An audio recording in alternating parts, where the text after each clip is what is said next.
morning. Thank you for joining for Mindful Mondays. This is the bonus episode where we give historical context to things. And as promised, we're going to go over, the Espionage Act from start to finish. So whether you got your pen and papers out now or you want to rewatch this later, go ahead. But make sure you share this, subscribe. Don't just like this episode or this channel, but make sure you subscribe and please try to ignore Sir Pupper's in the background. He has an attitude anytime my focus is not completely on his crazy behind. So let's get into it.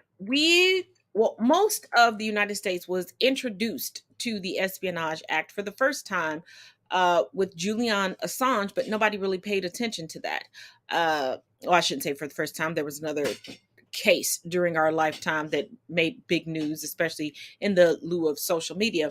But then again, because of the raid on Mar-a-Lago, where former President POTUS 45 Donald John Trump resides, and all of the classified information and top secret information that he had. So it has been a big point of contention. So let's break it down so people really understand the history behind it, because now there are reports coming out going, oh, the FBI is corrupt. They have this history of this. There's nothing within the United States that isn't riddled with corruption, that there's no part of legislation that hasn't been utilized for ill-gotten means. But we're going to go through this, and we're going to go through this as detailed as I possibly can. So this may be a multi-Monday series, just so we can get through everything. But the Espionage Act of 1917 is a United States federal law enacted on June 15th, 1917, shortly after the United States entered into World War I. Do you remember World War I lasted from July 28th, 1914 until November 11th, 1918. It has been amended numerous times over the years, and it was originally founded in Title 50 of the U.S. Codes. Now, hold on, because y'all know I don't do anything halfway.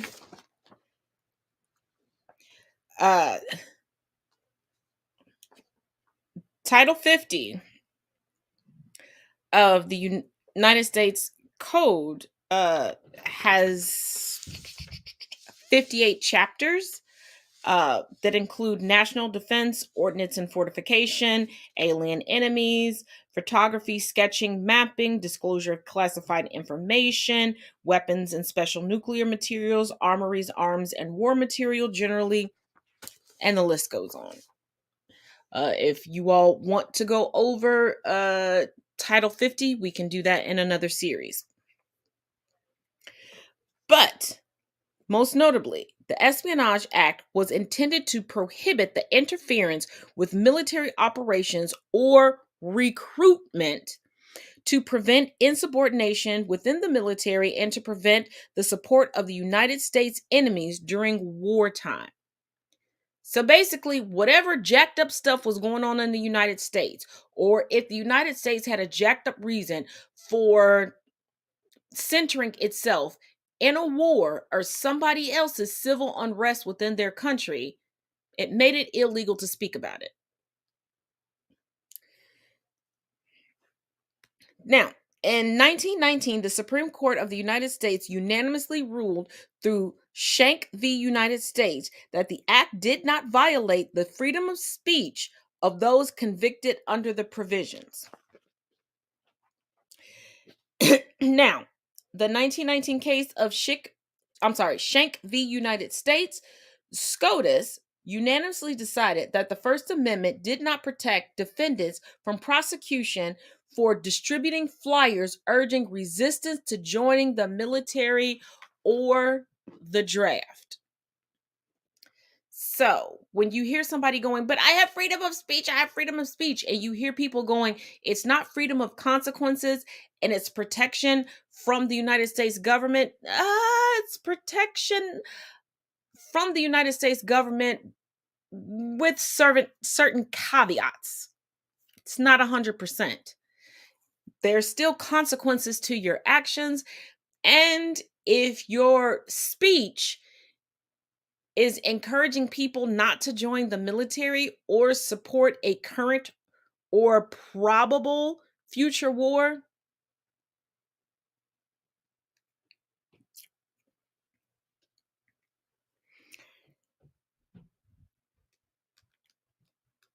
now, since August, well, since August of 2022, we know who is looking at being charged under the Espionage Act of 1917. That would be Donald John Trump. But among those who have been charged under the act is a German American socialist congressman and newspaper editor, Victor L. Berger, who was also a labor leader, a five-time Socialist Party of America candidate, Eugene V. Debs, anarchist Emma Goldman, Alexander Birkin, former Watchtower Bible and Tract Society president, yes, a Jehovah's Witness, Franklin, Joseph Franklin Rutherford, communist Julius and Ethel Rosenberg, if you remember the Rosenberg trial, excuse me, Pentagon Papers whistleblower Daniel Ellsberg, Cablegate whistleblower Chelsea Manning, WikiLeaks founder Julian Assange, which I keep reminding you all of, and Defense Intelligence Agency employee Henry Kyle Frese, Frese, sorry if I mispronounced that, and National Security Agency, NSA contractor and whistleblower Edward Snowden. Now, see, what's different is that it really wasn't pushed to the forefront that they were being charged, indicted, or investigated under the Espionage Act, and they weren't former presidents of the United States. I do realize we are in uncharted waters, unprecedented times, because we really haven't had a president that we know of do what Donald J. Trump has done and what he is consecutively trying to do. Now, most of the controversial sections of the act are a grouping of amendments that have been called the Sedition Act of 1918. Now, those acts were repealed in on December 13th of 1920, and the original Espionage Act was left intact. In 1921, uber racist President Woodrow Wilson offered clemency to most of those who had been, at the time, convicted under the Sedition and Espionage Acts. But SCOTUS did come through and go, nah, we're not doing that. When the act was passed, it was also passed along with the Trading with the Enemy Act of 1917. And that act is a United States federal law enacted on October 6, 1917, which gives the POTUS the power to oversee and or restrict any and all trade between the United States and its enemies during a time of war. Now, in 1933, that act was amended via the Emergency Banking Act. It extended POTUS's authority within peacetime. In 1977, the year that I was born, it was amended via the International Emergency Economic Powers Act, the IEEPA, which restricts the application of the TWEA only in war times, while the IEEPA was intended to be used in peacetime. Now, keep in mind, the Trading with the Enemy Act was just after the United States entered World War I. A lot of these things that we're currently using were the product of the United States jumping headfirst into World War I. And the basis of it was the Defense Secrets Act of 1911. Now, the Defense Acts, plural, of 1911 was one of the first laws in the United States specifically criminalizing the disclosure of government secrets. It was based, in part, on the British Official Secrets Act of 1889. Now, if you'll notice, all throughout history, as much as Patriots, aka white supremacists and Kuntastic committee members, like to say that they're originalist and we broke all ties with the United Kingdom and we don't deal with Britain. You'll notice that there's a lot of correlation in how they drawed inspiration from the laws that the UK was bringing forth, because even though the UK didn't start off so great, and I'm not saying that they're great now, they were ahead of the United States in many, many things, in abolishing things, and changing things, and invoking things. And just like the teenage country that the United States is, what did they do? They looked to their big sister, their big brother, their big cousin for guidance. But the Defense Secrets Act of 1911 also criminalized obtaining, excuse me, and or delivering information respecting the national defense to which they are not lawfully entitled. Much of the language of the law was reused in the Espionage Act of 1917, which is still in force. But there's also the Official Secrets Act of 1889, which was an act of parliament of the UK created offenses of disclosure of information and breach of official trust. It replaced within the UK by the Official Secrets Act of 1911. So, just so you know, the United States is not the only country, the only nation that makes amendments or changes things over. And you may have grown up or learned in school that this is the act, this is the legislation, and then somebody may say something to you in real life or on social media and was like, no, this is what it's called. They may carry it over, change a few language, and give it a different name. Now, Woodrow Wilson, who should be the bane of everybody's life, in his December 7th, 1915 State of the Union address, requested this legislation, i.e., the Espionage Act of 1917, once again during his State of the Union address. And here's a quote from that. They are citizens of the United States, I blush to admit, born under other flags, but welcomed under our generous naturalization laws to the full freedom and opportunity of America, who have poured the poison of disloyalty into the very arteries of our national life, who have sought to bring the authority and good name of our government into contempt, to destroy our industries wherever they thought it effective for their vindictive purposes, to strike at them and to debase our politics to the uses of foreign intrigue. Let that stew with you for a minute. This is what President Woodrow Wilson said at the time. But I would like to implore you that the vast majority of people who were rightfully, and sometimes not so rightfully, charged and or convicted under the Espionage Act and its subsidiaries were United States citizens that were predominantly white cisgendered men or white cisgendered women. It wasn't the evil immigrants coming in, but Woodrow Wilson is the president who was the first one to have a movie viewing at their home, and they chose to view the incredibly racist film Birth of a Nation. You know, the film that gave the KKK the idea to burn crosses in people's front yards. But I digress. And here is another quote from his State of the Union address regarding why the Espionage Act should be pushed through as legislation. There are not many, but there are infinitely malignant, and the hand of our power should close over them at once. They have formed plots to destroy property. Sound familiar? They have entered into conspiracies against the neutrality of the government.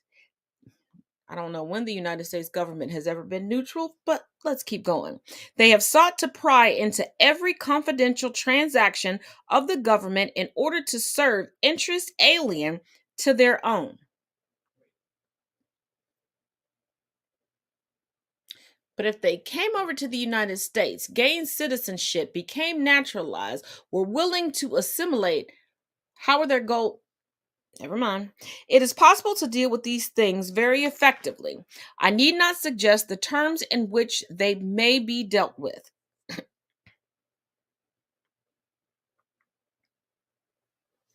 Now, due to this and other factors, Congress was very slow to move on this, but at the same time, they were also very slow to move the United States into the League of Nations, which they denied, which was the precursor to the United Nations. So thank God we did join that. But seems like Donald J. Trump, as much as he spouts about Reagan and other presidents, seems like he's a true fan of Woodrow Wilson.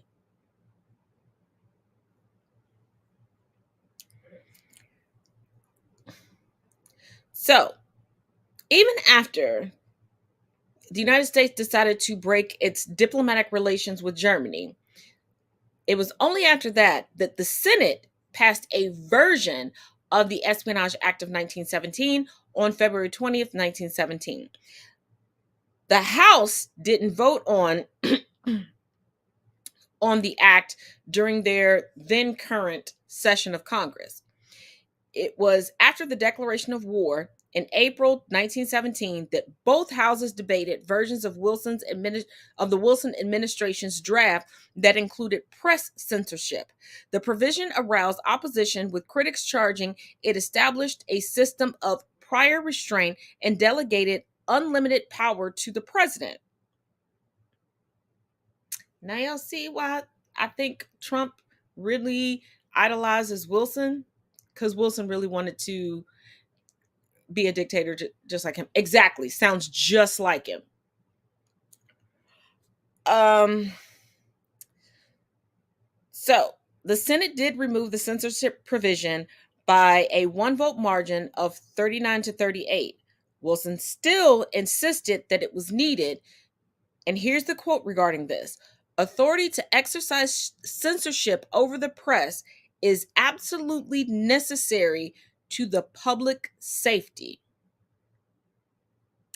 Thank goodness that the act was signed without such censorship on June 15th, 1917.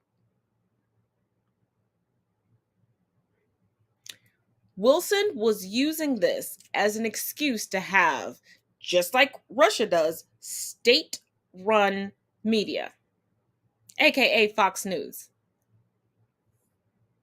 And we can thank Ronald Reagan for Fox News because he wanted state run media as well. And he just happened to be buddy buddy with the originator of Fox News, but we can talk about that on a later date.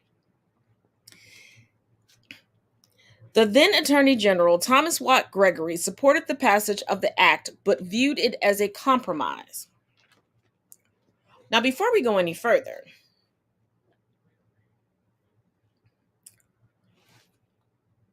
let's talk about Thomas Watt Gregory. He was alive between November 6, 1862 and February 26, 1933. He was a United States lawyer and politician. He was considered a progressive at the time. He was the United States Attorney General from 1914 to 1919 under President Woodrow Wilson. He collaborated with the Postmaster General Albert S. Burleson, as well as others, in orchestrating a campaign to crush domestic dissent during World War I. He helped to frame the Espionage and Sedition Acts, which at the time of his endorsement compromised freedom of speech. He encouraged extra-legal surveillance via the American Protective League and directed the federal prosecution of over 2,000 opponents of the war. See, this is what I mean.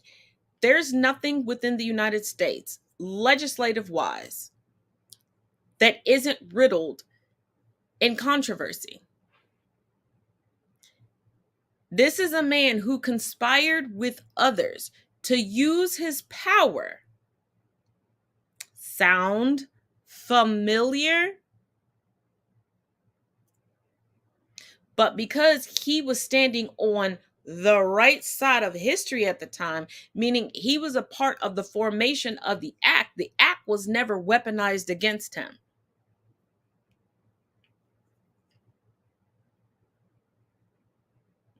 So all of this legislation that causes people within the general public of the United States is like, oh, we should hold this person up as a hero. Oh, they gave us these rights. Oh, they didn't do it to benefit you.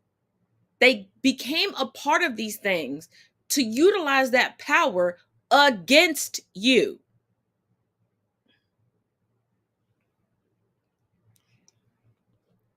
And also, this act allowed people to weaponize patriotism as a form of population control. Because just like what they're trying to re implement today, you can report your neighbor for not being patriotic enough, for speaking out against things. What do you think would happen to them? This was the gateway to the Red Scare. This was the gateway to McCarthyism. It's not a reach. It really was the gateway. It was also the gateway to many, many other things. Now, also, Mr. Thomas Watt Gregory was quoted in 1918 as saying, "It is safe to say that never in its history has this country been so thoroughly policed." Now, to his credit, in 1916, he did decline a SCOTUS appointment due to impaired hearing and not thinking that his temperament would be on par for the Supreme Court of the United States. But in 1919 and 1920, on the behest of Woodrow Wilson, he did attend the Second Industrial Conference. Now, a big part of the Espionage Act is that you cannot convey information with the intent to interfere with the operation or success of the armed forces of the United States or to promote its enemy's success. This was punishable by death or imprisonment for no more, excuse me, than 30 years or both. You also excuse me, could not convey false reports or false statements with the intent to interfere with the operation or success of the military or naval forces within the United States or to promote the success of its enemies with when the United States is at war, to cause or attempt to cause insubordination, disloyalty, refusal of duty, mutiny in the military or naval forces of the United States, or to willfully obstruct the recruiting or enlistment of service of the United States. This was punishable by a maximum fine of $10,000 or imprisonment for not more than 20 years or both. So if you ever wonder why so many people within marginalized communities that want a college education go out and seek a college education, you're like, well, why didn't their family, why didn't their school speak up against it? Do you catch what I'm putting down? And you go, but Taz, their family members could say anything, and who would tell these? Did you forget what it was like to be a fresh adult, to be a teenager and think that you're invincible and you know more than everybody else, and that these kids will they will push you under the bus and sell you out for a bag of hot Cheetos? Um, it also needs to be noted that the Espionage Act of 1917 also gave the Postmaster General authority to impound or refuse to mail publications that the postmaster themselves had determined to violate its prohibitions. There were no guidelines as to say what was okay, what was not. And do you now understand why we had an attorney general going into cahoots with a postmaster general to stifle voices? The Espionage Act of 1917 also forbids the transfer of any Navy vessel, excuse me, equipped for combat to any nation engaged in a conflict in which the United States is neutral. Now, this may seem like, oh, it's no big deal, but this was a legal stumbling block for the administration of Franklin Delano Roosevelt. When it was time to enter, well, around the time that they were contemplating entering World War II. And if you're contemplating entering a war, especially a global issue, you want to get your troops positioned before you officially declare you're entering war. The Espionage Act kind of prohibits that. But when you're looking at the wars that took place during your lifetime and mine,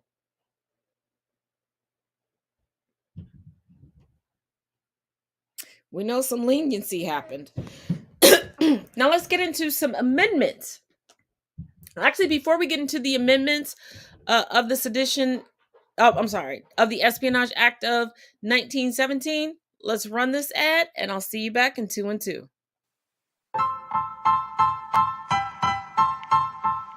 Style. Style is the answer to everything.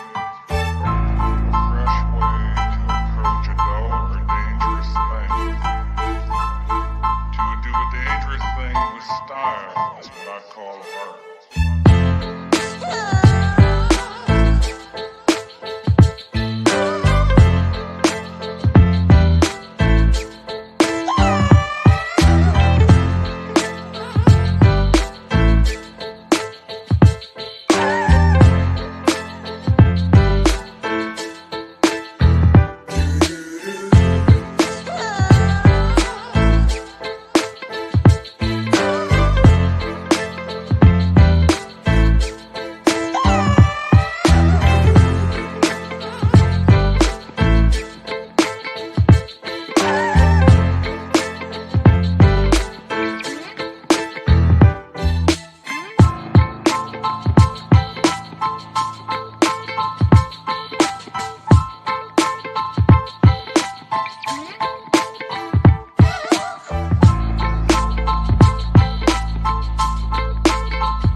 And welcome back. Let's get into the amendments.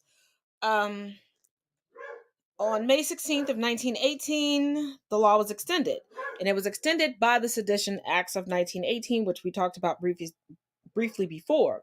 But one of the amendments did prohibit many forms of speech, which included any disloyal, profane, scurrilous, or abusive language about the form of government of the United States. I wonder why they put that in there.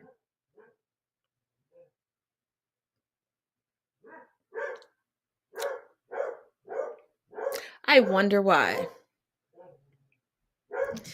So, at this point, we had fervently allowed the United States government had allowed uh non-white individuals to be enlisted and serve in the military. They knew that leaving the United States, you would get a glimpse of the fact that the United States doesn't treat you well. So this was put in to catch them in a net. But as we move through the parameters of this history, you'll see who was actually caught in the net. Or the flag of the United States, or the uniform of the Army or the Navy. Now, here's where they messed up. Because the Sedition Act was an informal name, court cases were brought under the name of the Espionage Act, whether the charges were based on the provisions of the Espionage Act or the provisions of the amendments known informally as the Sedition Act, which gave a lot of people some legal loopholes. Fortunately, that has been remedied, so Donald J. Trump will not be able to benefit from those loopholes, just like he wasn't able to benefit from a Trump-appointed judge that he petitioned to, and she was told, pump your brakes. You want to give him some special conditions? You cannot. Yeah, that went down today. Now, on March 3rd, 1921, the Sedition Act amendments were repealed, but many of the provisions of the Espionage Act remained, and they were codified under USC Title 18, Part 1, Chapter 37. Let me repeat that for you. under USC Title 18, Part 1, Chapter 37. Now, here's where things get hinky. And it was made clear that everybody didn't think of everything that could plausibly happen in regards to national security. And this is why you need diversity everywhere, because people in the BIPOC community and women tend to look at things from multiple angles and not just through the lenses of straight white faux Protestant men. So, in 1933, there was Herbert Yardley, a signals intelligence expert. He decided to publish a book about breaking Japanese codes. It was after that that the act was amended to prohibit the disclosure of foreign code or anything sent in code. The act was amended in 1940 to increase penalties it imposed again in 1970. Now, if you're working for the US government and you know that you have like this top secret clearance and you're supposed to be breaking codes for other countries so that your country, where you're safe and cozy and nobody is having a war on your soil, why would you? Money, greed, capitalism. So let me tell you about Herbert Olson Yardley. He was on this planet from April 13th, 1889 to August 7th, 1958. See, when y'all try to say that things happened so long ago, you forget that a lot of these people were alive during our grandparents' time and even during our time. He was a United States cryptologist and the founder of the Black Chamber. From 1921 to 1922, via the Black Chamber, he broke Japanese diplomatic codes, giving the United States negotiators significant information during the Washington Naval Conference.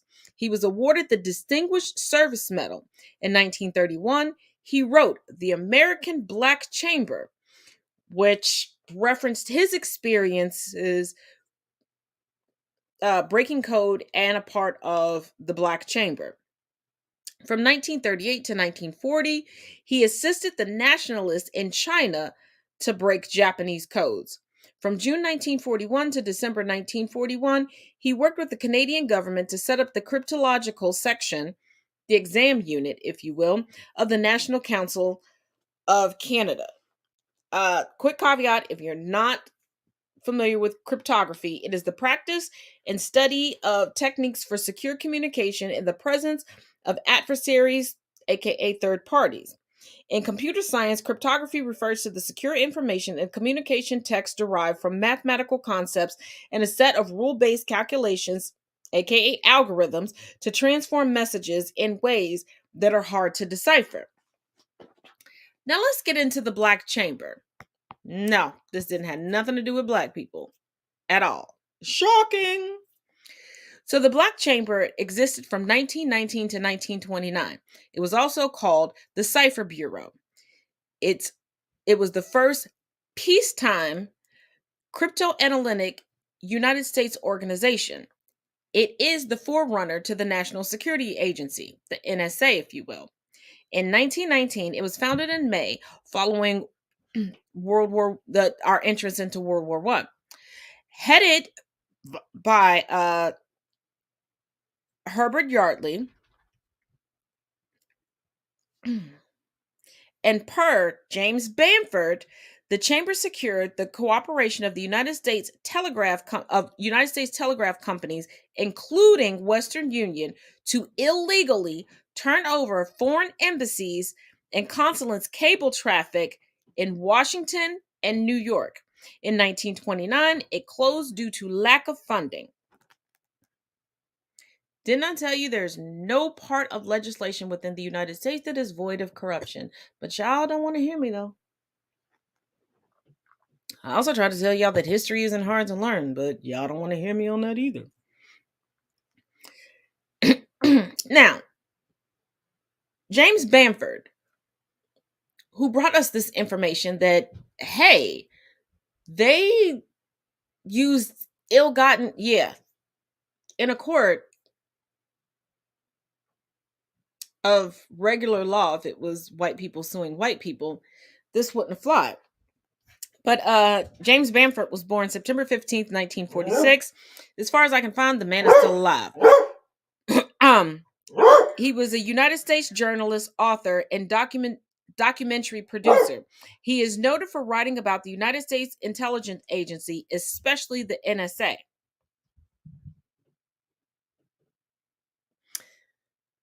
See, it's funny that when someone doesn't like their favorite wannabe oligarch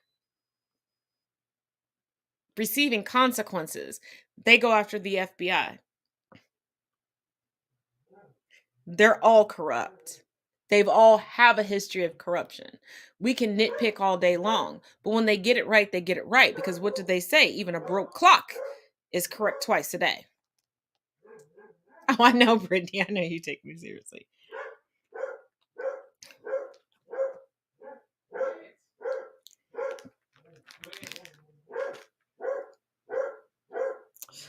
So, excuse Sir Pupper's losing his freaking mind upstairs. Now,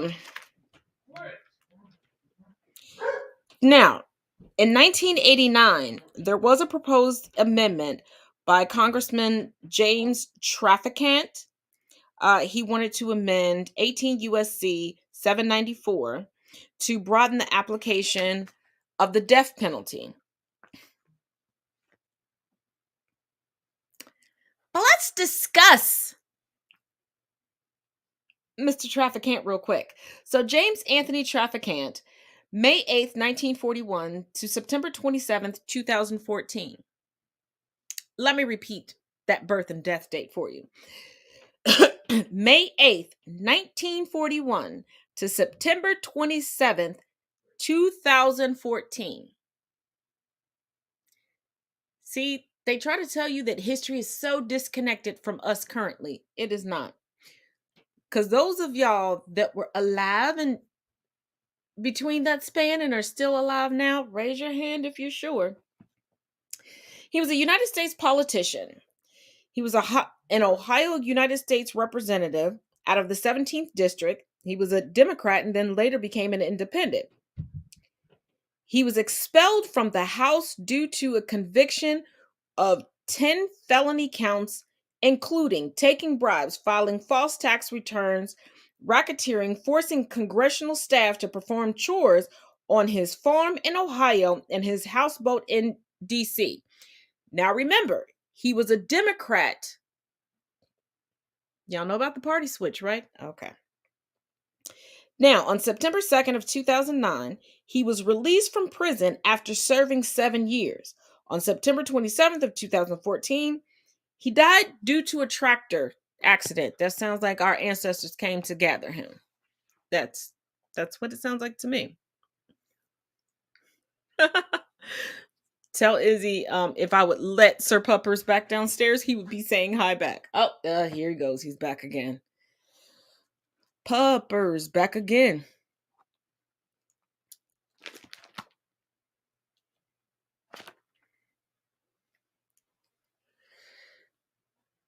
Now,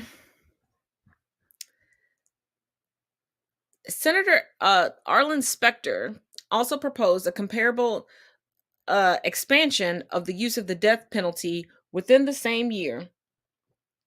And he was a senator from 1981 to 2011. From 1951 to 1965, he was a Democrat. From 1965 to 2009, he was a Republican. And then from 2009 to 2012, he became a Democrat again. Some people just switch up for the money. The notoriety. In 94, Robert K. Dorman proposed that the death penalty for the disclosure of any United States agent's identity, which would be truly detrimental right now for Donald John Trump, given that while he was still president, he asked for a listing of active agents in the field. And it looks like his archivist that kept saying publicly that he wanted to go back to the archives to look for information regarding the last presidential election, was really looking for documents that were not filed properly or kept in a proper order that Trump needed back. Because ever since Trump asked for that list, our CIA operatives in the field have been dropping like flies at a citronella laced picnic. But let's talk about Robert Kenneth Dornan, who, from what I could find, is still alive, born April 3rd, 1933. Yeah, you heard that right.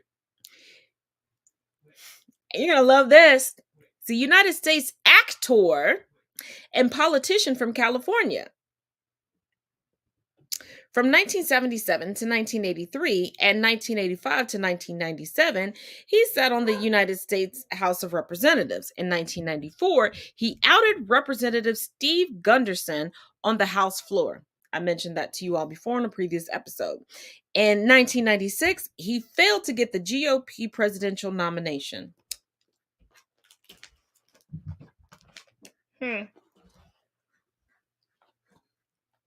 wonder why. But now back to the Espionage Act.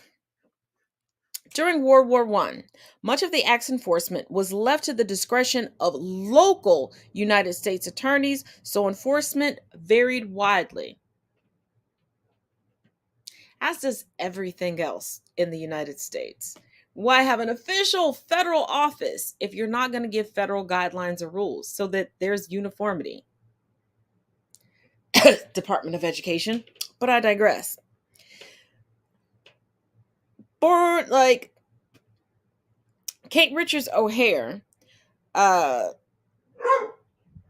was, oh my goodness, so targeted, and there was a lot of misuse.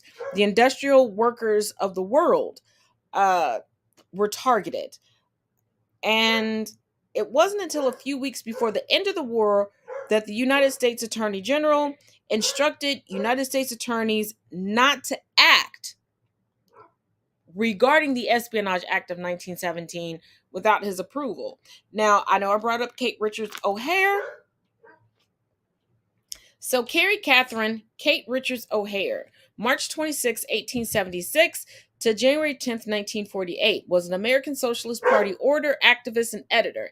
In 1910, she ran for Congress out of Kansas on the socialist ticket. In 1916, she was named United States Senate candidate via the Socialist Party of Missouri. In 1917, she led the Socialist Party's Committee on War and Militarism.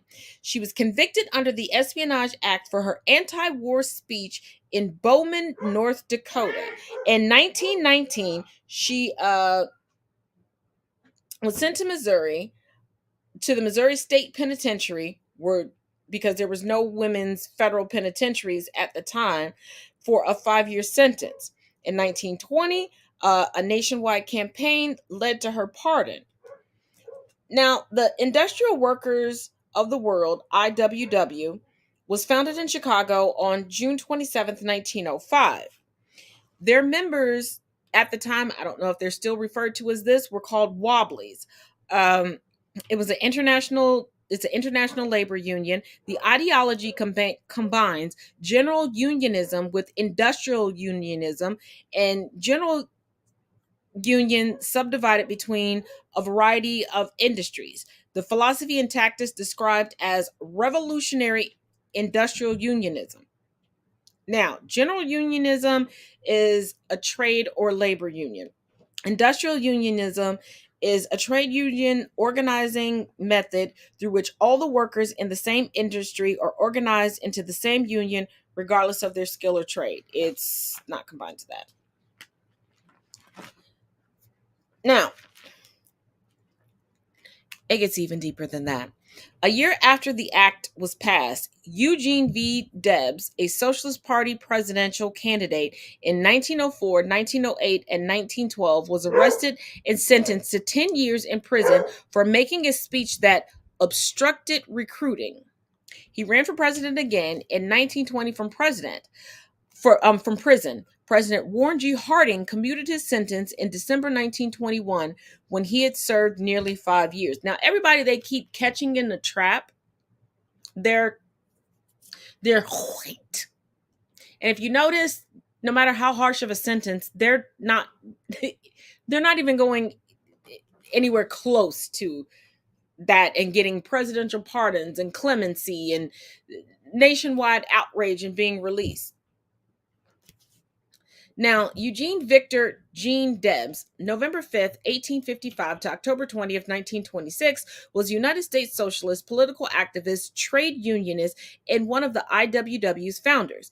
From the 1870s to 1896, he was a Democrat. From 1897 to 1898, he was a social Democrat. From 1898 to 1991, he was also a social democrat. From 1901 to 1926, he was a socialist. On January 8th, 1885 to January 6th, 1887, he was a part of the Indiana House of Representatives from the 17th District. From 1879 to 1883, he was the Terre Haute, Indiana city clerk.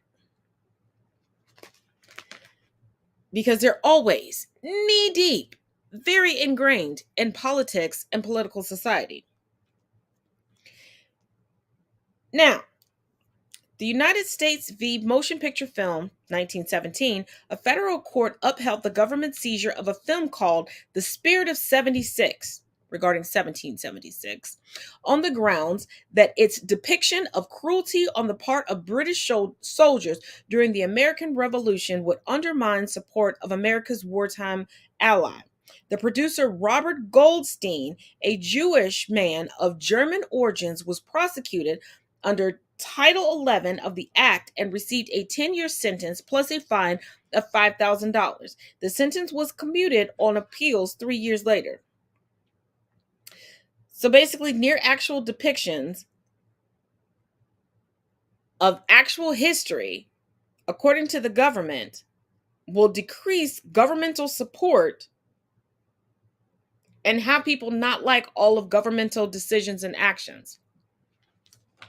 Sounds a lot like why they don't want CRT, aka critical race theory, taught now. But The Spirit of 76, a 1917 film, was a controversial silent film that depicted fictional and factual events during the American Revolutionary War. The director was Frank Montgomery. The producer was Robert Goldstein. There are no surviving prints. It is categorized as a lost film. A lost film is a featureless short film that no longer exists in studio archive, private collection, public archive, or the United States Library of Congress. The writers were Robert Goldstein and George L. Hutchin. I gave you the major credits of the film. One person was charged, convicted, and received jail time.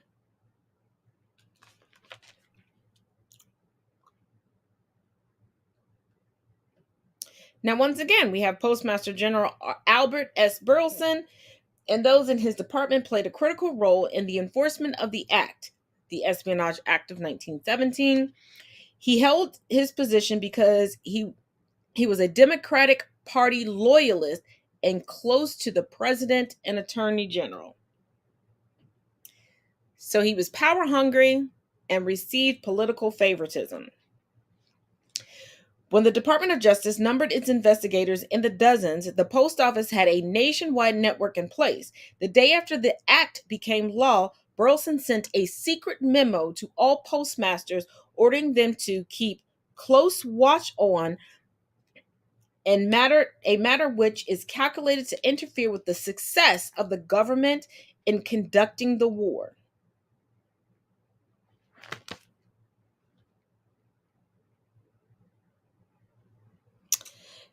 Now, Albert Sidney Burleson, June 7th, 1863 to November 24th, 1937, was a conservative Democrat. Yes, I keep telling you all that those exist. Now, March 4th, 1899 to March 3rd, 1903, he was a part of the United States House of Representatives out of Texas's Ninth District. From March 4th, 1903 to March 6th, 1913, House of Representative, Texas 10th District. From March 5th, 1913 to March 4th, 1921, he was a 45th United States Postmaster General. In 1919, he was appointed chairman of the United States Telegraph and Telephone Administration. In 1920, he became the chairman of the United States Commission to the International Wire Communication Conference. In 1921, he retired. He is most known for gaining permission from President Woodrow Wilson to segregate the United States Postal Service.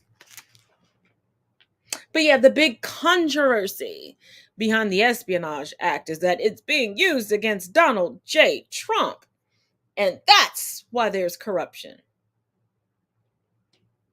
Not the fact that they're anti Semitic, racist individuals and homophobic individuals with their hands all over the act and trying to make amendments thinking that they would take out not treasonous enemies,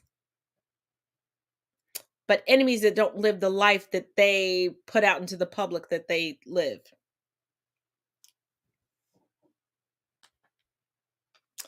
So, when the Department of Justice numbered its investigators in the dozens, the post office, postmasters in Savannah, Georgia, and Tampa, Florida, refused to mail the Jeffersonian, the mouthpiece of Tom Watson, a Southern populist, an opponent of the draft, the war, and minority groups. When Watson sought an injunction against the postmaster, the federal judge who heard the case called his publication poison and denied his request. Government censors objected to the headline, Civil Liberty Dead. Tom Edward Watson, September 5th, 1856 to September 26, 1922, a United States politician, attorney, newspaper editor, and writer from Georgia. Now, from pre-1892, he was a Democrat. From 1892 to 1901, he was a populist. From 1920 to 1922, he was back to being a Democrat. From March 4th, 1891 to March 3rd, 1893, he was a part of the United States House of Representatives from the Georgia's 10th District. From March 4th, 1921 to September 26, 1922, he was a United States Senator from Georgia. So, yeah, this whole my party is better than yours. If you don't agree with me, I'm going to shut you down. Yeah, the weaponizing of legislation against political opponents is nothing new. Nothing new. Well, in New York City, the postmaster refused to mail The Masses, a socialist monthly, citing the publication's general tenor. Now, The Masses was around from 1911 to 1917. It was a graphically innovative magazine of socialist politics. It was published monthly. In 1917, federal prosecutors brought charges against its editors for the obstruction of conscription. It was succeeded by the Liberator and then later the New Masses. It published reportage, fiction, poetry, and art via Max Easton, John Reed, Dorothy Day, and Floyd Dell. Now, if you're not familiar with conscription, that is the compulsory enlistment for state service, typically into the armed forces. Now, The Masses was more successful in the courts when Judge Learned Hand found the act was applied so vaguely as to threaten the tradition of English-speaking freedom. The editors were then prosecuted for obstructing the draft, and publication folded when denied access to the mails again. Eventually, Burleson's vigorous enforcement overreached when he targeted supporters of the administration. The president warned him to exercise the utmost caution, and the dispute proved to end their political friendship. So basically, Burleson's hunger for power became way, way too gluttonous. And hold on, let me get his title correct. Judge Billings Learned Hand, January 27th, 1872 to August 18, 1961, was a United States jurist, lawyer, and judicial philosopher. From April 26, 1909 to December 29th, 1924, he was a United States District Court judge in New York. From December 20th, 1924 to June 1st, 1951, he was a part of the United States Court of Appeals 2nd District Judge. From September 1st to 1948 to June 1st to 1951, he was a Second Circuit Chief Judge. From June 1st, 1951 to August 18th, 1961, he was a Second Circuit Senior Judge.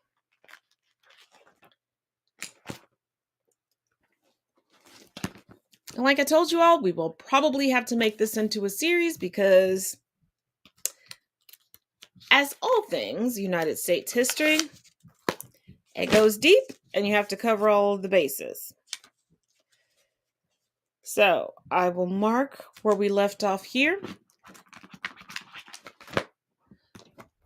Do not forget to join me tomorrow for Conversations with Taz, where we will get into everything that happened over the weekend and get you all up to date with a sprinkling of historical context.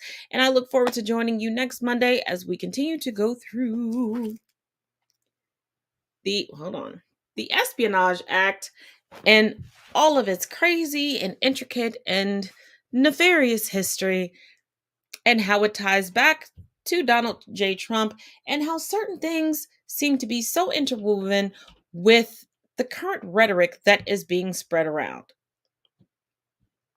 Love you too, darling. And as always, each one reach one, each one teach one. And be sure, next week, bring a friend. Be sure to share this live and subscribe to make sure that you get the notification, hit the bell every time there's new content. And be on the lookout tomorrow for blogs, the audio podcast, and Conversations with Taz. Till next time.